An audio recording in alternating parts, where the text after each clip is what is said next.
Dossier Matata, on en parle. On a vu le sénateur Matata Ponyo aller retirer sa confiance au bureau du Sénat. Dossier Matata, qu'est-ce qui se passe entre Matata Ponyo et Sigebahati Lukwebo? Toute la vérité avec Monsieur Louis-Dor Balekilai. Bienvenue. Merci bien, cher David. Voilà, vous êtes bien portant. Très en forme. Très longtemps qu'on vous a reçu dans cette tranche. Oui, c'était un repli stratégique. Je devais me ressourcer, je devais me former, je devais prendre mon temps pour pouvoir me refaire intellectuellement, scientifiquement et surtout politiquement par rapport aux enjeux politiques à venir, je voulais dire aux enjeux électoraux à venir. Maintenant, je suis en super forme pour relever tous les défis et affronter tous les challenges devant moi. On vous a vu réunir des gens pour les futures élections, mais on va arriver là, le temps d'abord d'aborder cette thématique qui fait jaser M. Louis-Dor Balekilai. Qu'est-ce qui se passe? C'est quoi les relations entre Matata Ponyo et Bahati Lukwebo? Bon, merci pour la question. Bon, je sais que d'entrée des jeux, je ne suis pas venu ici pour faire une leçon de droit. Je ne suis pas venu ici pour réciter les articles de la Constitution, encore moins les articles du règlement intérieur du Sénat.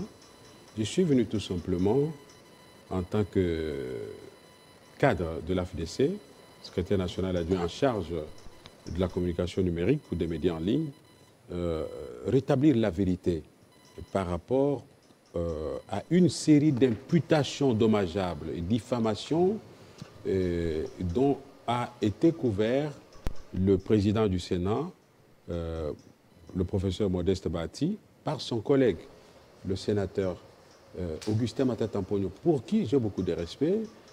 On peut tout dire, mais Matata, quand même, a fait parler de lui à un certain moment, dans le bien ou dans le mal, mais il y a quand même, par devoir de reconnaissance, de dire quand même qu'il avait quand même la volonté de faire quelque chose pour le pays, même si tout n'a pas été parfait.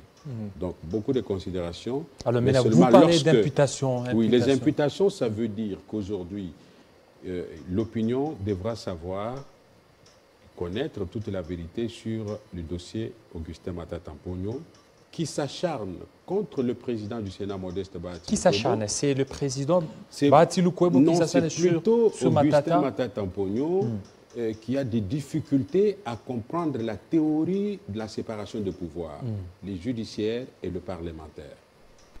M. Matata Ponyo a eu des démêlés judiciaires avec le parquet général de la Cour constitutionnelle, d'abord dans le dossier des biens aérianisés, qui a été classé des années 1970, dossier qui a été bien entendu classé. Et là, il fallait qu'il puisse recouvrer ses immunités. Ces immunités ont d'abord été levées à la suite du réquisitoire du procureur près la Cour constitutionnelle sur ce dossier, mais parce qu'il y avait un autre dossier pour lequel il devait être entendu en rapport avec le rapport de l'IGF sur sa gestion du projet du parc agropastoral de Boukangalonzo, le procureur général près la Cour constitutionnelle avait bien voulu l'entendre par rapport à cette question. Et mais vous n'avez pas vu ce sont les prérogatives dévolues au parquet. Vous n'avez pas vu qu'il y a une fraude. Parce que sur les dossiers de Boukangalonzo, la plénière a tranché. La plénière a refusé qui est la levée des immunités. Alors, ils ont profité pour qu'on puisse lever les immunités pendant des vacances à Matata Ponyo dans les dossiers aérianisation. Et là, l'affaire a été classée. Pourquoi ne pas peut-être attendre à ce que la plénière revienne pour relancer cette activité au niveau de Boukangalonzo et qu'il puisse recouvrer ses immunités dans le dossier des aérianisations? Non, non, là, je dois éclairer votre religion par rapport à cette question. Le règlement intérieur qui régit le Sénat est clair. Pendant la session, c'est la plénière qui décide de l'autorisation des poursuites judiciaires à l'encontre d'un sénateur X ou Y.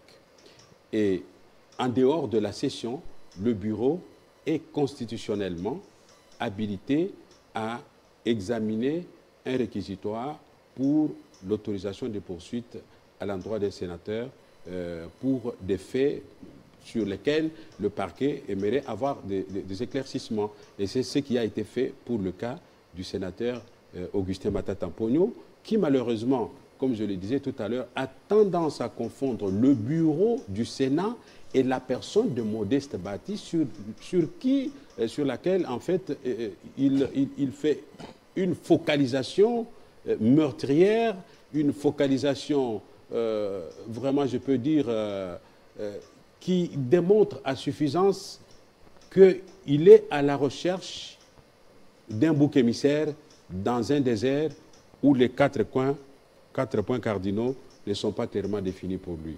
C'est ça tout le problème. Il n'y a aucun problème aujourd'hui que l'opinion le sache, personnel, entre le professeur Modeste Bati et le sénateur, son collègue, Augustin Matata Mponyo, pour qui nous avons beaucoup de respect. Son problème, il est revenu au pays lorsque des soupçons de détournement présumés des fonds alloués au parc agro-industriel de Boukangalonzo pesaient sur lui. Il a fait une déclaration dans les médias même internationaux, qu'il revenait au pays pour affronter la justice oui. et clamer son innocence. Il est revenu pour ça. Alors, la justice, devant laquelle il devait clamer son innocence, lui demande de présenter ses moyens de défense. Et il l'a fait. Il l'a fait. Et la justice, dans un premier temps, oui. s'est déclarée incompétente. Vous parlez de la Cour constitutionnelle. La Cour constitutionnelle. Voilà, là, il faut que j'éclaire votre... Elle s'est déclarée incompétente. Oui, je vous ai promis dans l'avant-propos de cette émission que je ne venais pas égrener les chapitres, je voulais dire, les articles de la Constitution, encore moins du règlement intérieur. La Cour constitutionnelle s'est déclarée incompétente à entendre ou à juger Augustin Matata Mponyo dans le dossier des biens zaïrianisés. Dans l'affaire Boukangalonzo. Dans les dossiers... Dans le dossier Boukangalonzo, la Cour, il y a eu un problème.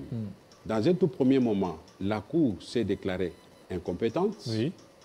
Et le dossier a été envoyé à la Cour de cassation, qui est le juge naturel de tout sénateur, y compris le sénateur Matata Mponyo.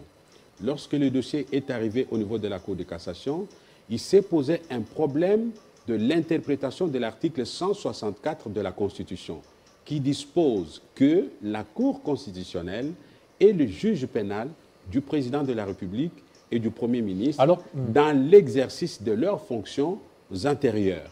Vous comprenez? Alors, s'étant buté à ces difficultés, la Cour de cassation, qui est le juge naturel d'un sénateur, notamment le sénateur Matata Mponyo, a renvoyé la question au niveau de la Cour constitutionnelle. En ce moment-là, c'est un autre président de la Cour qui est là, Dieudonné Kamouleta, qui a interprété l'article 164 avec l'ensemble de la Cour, à la lumière bien entendu de la Constitution, pour dire qu'effectivement la Cour est compétente pour juger un président de la République honoraire, mais en même temps un Premier ministre pour des faits infractionnels mis à sa disposition, à sa charge. Donc c'est là que...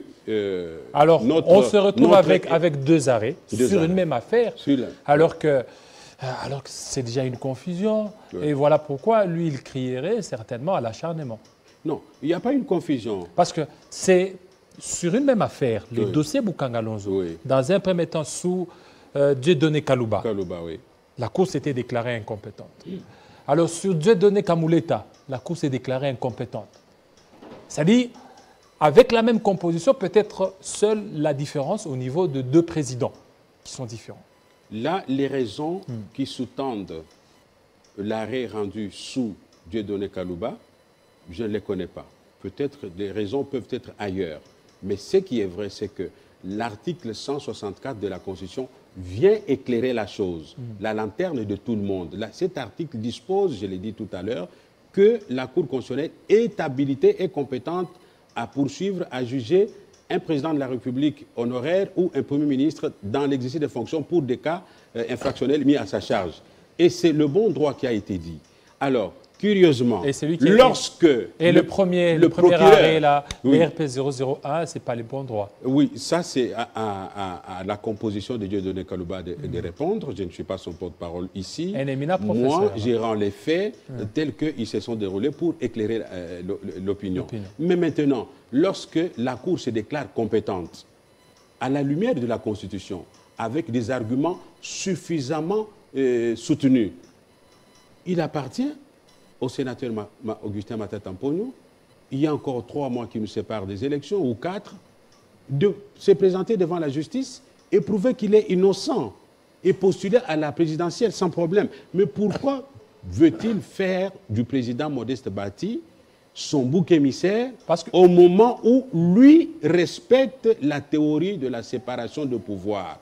Il n'exécute que ce que la Constitution lui demande de faire. Lorsqu'un réquisitoire du procureur général arrive, il n'a qu'à l'exécuter. Oui, et d'ailleurs, je vous en prie, cher David, la décision du bureau du Sénat n'a aucune valeur contraignante. Je voulais dire, n'est pas une condamnation, encore moins un acquittement du sénateur Matata Mponyo.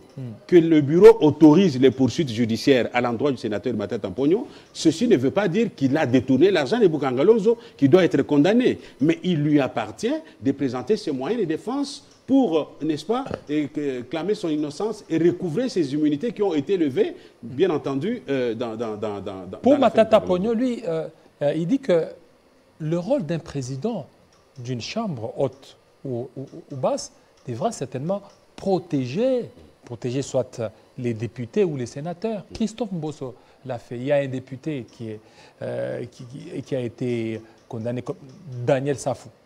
Mais Mbosso a tout fait pour sauver Safou. Pourquoi Bati ne le fera pas pour Matata Mponyo?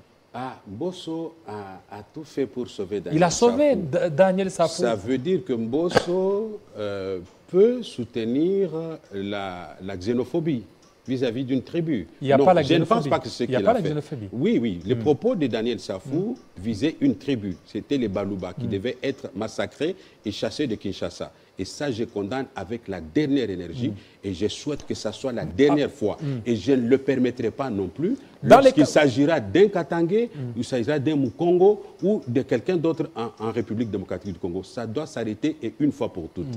Mais les cas sont différents ici.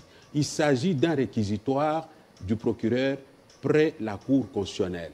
Il appartient au président, au sénateur Matata Mponyo de prouver qu'il n'y est pour rien. Le cas de Mbosso par rapport à Daniel Safou, c'est un autre contexte. Oui, mais c'est que lorsque on ne doit pas couvrir le mal. Lorsque les réquisitoires viennent, il appartient aussi au bureau d'apprécier. D'apprécier, mais Matata est des nôtres. Est-ce qu'il faut les livrer à la justice? Mais pourquoi Bati n'a pas tout fait pour ne pas les livrer à la justice? Parce que déjà au niveau de la plénière a décidé de protéger les leurs. Mais après, le bureau a accepté de les livrer. C'est ça l'inquiétude de Matata. C'est ça. Le problème, il faut le situer à 2 niveaux. La plénière a refusé de livrer le sien, l'un le sien, dans quelle affaire? Dans l'affaire Boukangalonzo. Dans l'affaire Boukangalonzo. Oui, dans l'affaire Boukangalonzo. Les immunités étaient déjà levées. Les immunités étaient déjà levées. Non, à ce temps-là, ce n'était pas levé. Non, dans le dossier zaïrianisation, les immunités étaient levées. Non, pas encore. C'est que d'abord, au niveau de Boukangalonzo, donc le premier réquisitoire, c'était les réquisitoires Boukangalonzo. Oui, le premier c'était Boukangalonzo. Oui, Boukangalonzo, où les sénateurs ont refusé. Oui. Alors, lorsqu'ils ont refusé, il y a eu des vacances. C'est pendant ce temps-là qu'on a lancé un deuxième réquisitoire. C'est constitutionnel. Effectivement, la démarche est constitutionnelle. On a lancé un deuxième réquisitoire. Ce deuxième réquisitoire concernait l'affaire zaïrianisation. C'est là qu'on avait levé ces immunités par le bureau. Oui. Voilà. Et qui n'a jamais recouvré. Parce que jusqu'à présent, il n'a jamais présenté un non-lieu qui démontre qu'il a été justifié par telle juridiction de la République démocratique du Congo. Mais l'affaire a été classée. L'affaire zaïrianisation a été classée. Mais il appartient maintenant au procureur général près la Cour constitutionnelle de donner tous les éléments qui ont motivé le réquisitoire qui demandait effectivement qu'il soit interrogé en même temps sur le dossier de Boukangalonzo, fort du rapport présenté par l'IGF. Mais qu'à cela ne tienne, qu'est-ce qui se passe dans l'affaire Augustin Matata Mponyo qui prétend que le président du Sénat l'en veut tout simplement parce qu'il est candidat président de la République. À partir de quel moment le sénateur Augustin Matata Mponyo s'est déclaré candidat président de la République? C'est lorsqu'il a vu les démêlés judiciaires en train de lui coller à la peau. C'est en ce moment-là que son parti a été créé quand? C'est lorsqu'il a vu qu'il avait la justice derrière le dos. Le congrès qui a été organisé pour le présenter comme candidat, c'était dans quelles conditions? Est-ce que le parti était déjà suffisamment implanté sur l'ensemble du pays? Est-ce que le congrès, là, tel qu'il a été fait, et même la naissance du parti, est-ce que c'était conforme aux règles de la pratique démocratique ou pas? Non, c'est un garçon intelligent, c'est un homme intelligent. Il avait déjà vu quelque chose qui venait et il a voulu, bien entendu, anticiper les faits pour pouvoir se couvrir en cherchant, bien entendu, des boucs émissaires.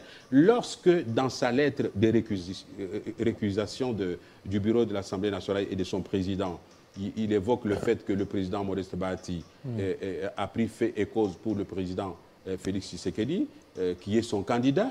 Mais à partir du... C'est depuis le mois de juillet 2021 que l'AFDCA, qui est le regroupement de Modeste Bahati, a plébiscité Félix Tshisekedi comme étant son candidat à la présidentielle de 2023. Augustin Matata Mponyo n'était pas encore candidat. Il l'est devenu lorsqu'il a vu que les démêlés judiciaires lui collaient à la peau. Donc vous comprenez que c'est une tactique politique qu'il a peaufiné, bien entendu, pour anticiper les faits et c'est tomber dans la victimisation et chercher un bouc émissaire. Et ici, nous tenons à dire que le président Modeste Bahati, qui est l'objet des menaces de mort... Menaces de mort? Parce que, vous savez, il y a 48 heures, 72 heures, le sénateur Augustin Matata Mponyo s'est amené à l'Assemblée nationale pour déposer sa lettre de récusation du président du Sénat, mais aussi de son bureau, accompagné des personnes non autrement identifiées, avec des menaces, et la presse jusqu'au service courrier du président du Sénat. Imaginez-vous l'honorabilité d'un ancien Premier ministre. Est-ce qu'il n'avait pas un assistant parlementaire qui pouvait déposer cette lettre? Est-ce qu'il fallait vraiment créer des troubles, des jouissances sur le lieu comme le bureau du président? Si vous ne savez pas, je vous donne il y a eu des dégâts. Il y a eu des dégâts. Heureusement, le cabinet du président Bahati, jouant à la sagesse, n'a pas voulu vraiment lui donner l'occasion de tomber dans son piège. Mais quand même, ils ont réceptionné. Le courrier a été réceptionné, mais après beaucoup de tapages, beaucoup de menaces avec des personnes non identifiées qui ont même violé, permettez-moi la tautologie, le principe d'inviolabilité du siège du Parlement. Est-ce que c'est un bel exemple que nous donnons lorsque nous aspirons à devenir demain président de la République démocratique du Congo? Donc, je me résume en disant que cette fuite en avant, le sénateur Matata Mponyo en connaît bien entendu les mobiles, mais le président du Sénat, Modeste Bahati, n'a aucun problème avec lui. S'il a un problème, c'est un problème judiciaire, ce n'est pas un problème politique. Donc, on ne peut pas en vouloir à Modeste Bahati, tout simplement parce qu'il a fait allégeance au président Tshisekedi, qu'il a plébiscité candidat de son regroupement, bien avant même l'UDPS, bien avant tous les autres partis de l'Union sacrée. Et donc, on doit comprendre pourquoi nous exigeons ici, haut et fort, que Modeste Bahati soit protégé par les instances compétentes parce que sa vie est en danger. Et s'il arrive qu'il tousse même une seule fois dans l'intervalle de 5 secondes, en tout cas, l'opinion publique nationale et internationale saura d'où cela viendrait. Ah, elle saura d'où. Mais Matata aussi dit que Bahati Lukwebo lui en veut. Donc, tantôt c'est Bahati Lukwebo qui dit que Matata lui en veut. Et il appartient à celui qui a alors, les élections. D'apporter des preuves. Voilà, les élections. Lui d'Or Balekelaï. Oui. On vous a invalidé. Là, j'insiste sur le concept. Je n'ai pas été invalidé. Vous n'avez pas été invalidé? Alors ça fait 5 ans que je refuse, je suis sensible à l'utilisation du concept invalidé. Alors, j'ai été victime de la superposition d'un arrêt. Donc, la même cour qui m'a proclamé député national élu, j'ai l'arrêt, me proclamant ici. C'est une photocopie, excusez-moi son état, parce que je le traîne depuis 5 ans. Cet arrêt n'a jamais été abrogé.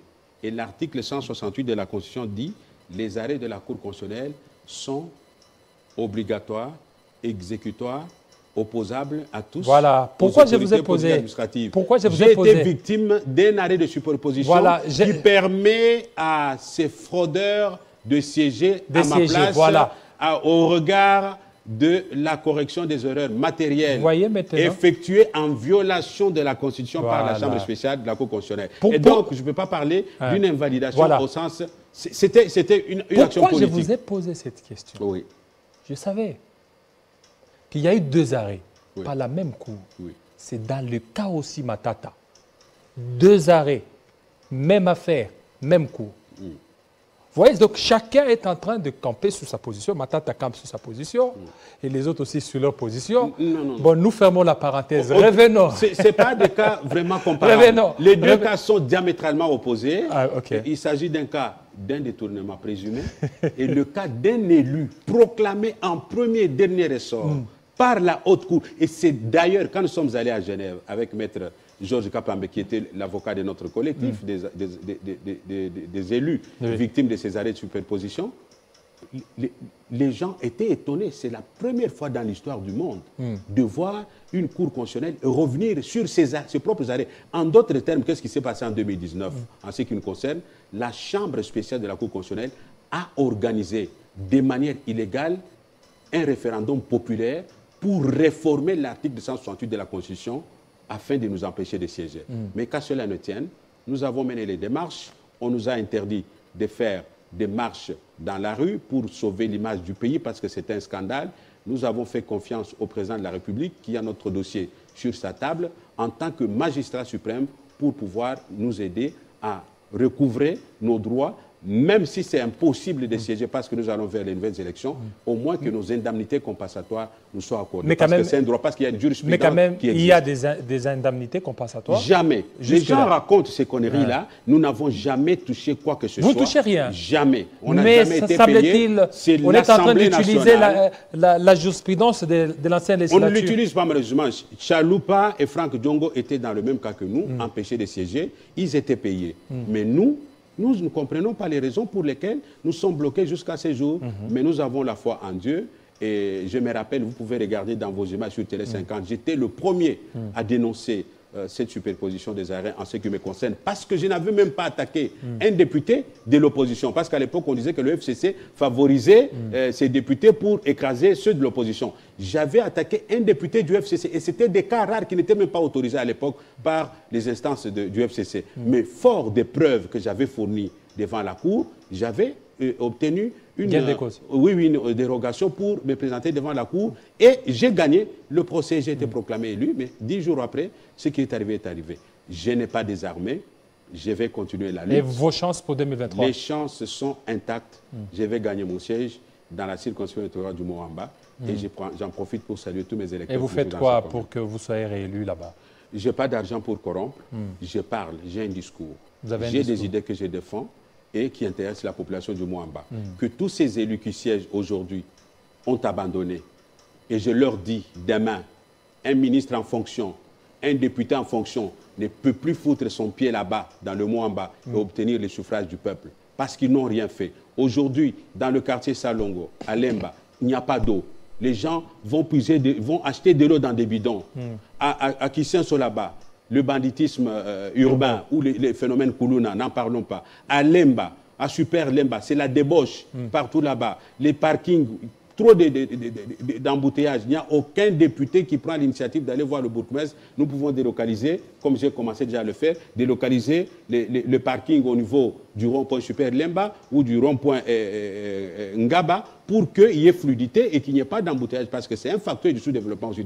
Donc ces gens-là, pendant 5 ans, ont eu à toucher leurs émoluments, dont le montant est connu, mais ils n'ont rien fait pour nous. Et je pense qu'ils devraient être sanctionnés. Et même ceux qui ont volé nos idées des campagnes en 2018 devraient être sanctionnés parce que les mamans... Alors pour terminer, terminer, vous êtes aussi scientifique. Hein? Oui. Vous êtes aussi scientifique, on vous a connu très longtemps. On va parler aussi de un tout petit peu la fibre optique et les marchés numériques en République démocratique du Congo.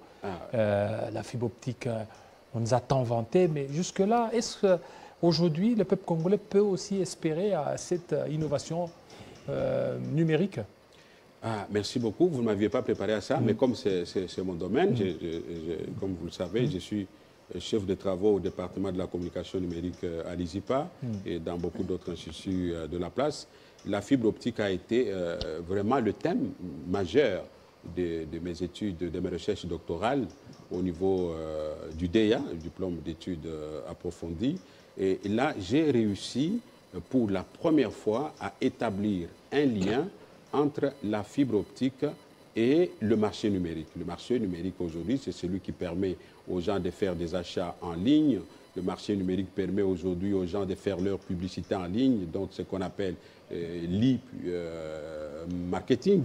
Le marché numérique permet aujourd'hui aux gens d'épargner l'argent qu'ils peuvent affecter à l'achat d'un billet pour aller en Turquie, commander la marchandise sur place et la vendre et faire des bénéfices à moindre frais. Mais curieusement, en République démocratique du Congo, cette fibre optique, dont le projet remonte aux années 1990, a connu un grand retard pour son déploiement à partir de l'océan Atlantique jusqu'à Mwanda, Kinshasa, et puis jusqu'à Sombalesa, jusqu'en Afrique australe.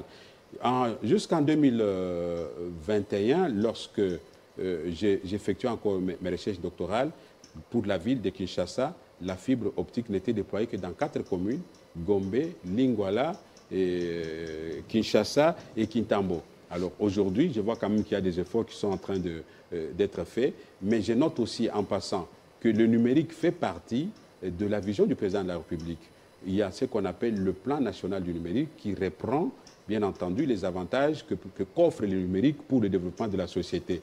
Comme vous le savez, demain, le diamant va s'épuiser dans les sous-sols congolais, l'or et le coltan vont s'épuiser. Il faut avoir des alternatives pour diversifier l'économie. Et le numérique se présente aujourd'hui comme un pilier d'intégration sociale, mais aussi économique pour booster l'économie. Et nous pensons que si la RDC investit dans la fibre optique pour le déployer à travers tout le pays, et en donnant surtout son exploitation commerciale à l'entreprise congolaise qui a cela dans son objet social, notamment la SCPT, au lieu de laisser la fibre optique être exploitée par les sociétés de télécommunications qui nous la revendent à très cher, alors que si c'était l'OCPT, on achèterait la connexion Internet. Aujourd'hui, vous savez, pour avoir 1 giga, on dépense plus ou moins 2500 francs congolais. C'est plus d'$1. Alors que si c'était commercialisé par la SCPT, qui est notre entreprise congolaise, on l'achèterait à moins cher, comme à l'époque avec le téléphone domestique.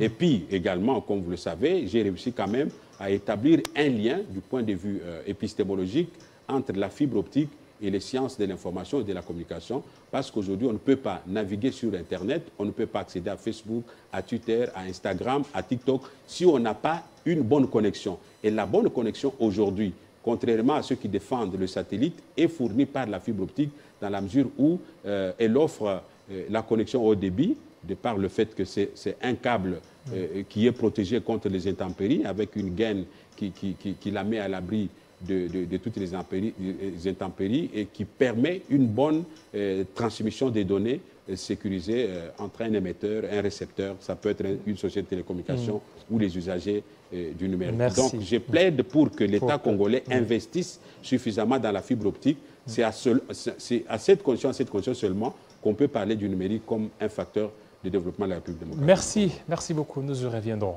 Parce que jeudi, c'était beaucoup plus consacré à ce dossier Matata Ponyo Batilikubo. Merci. Merci d'être là. Restez branchés sur Télé 50. À très bientôt.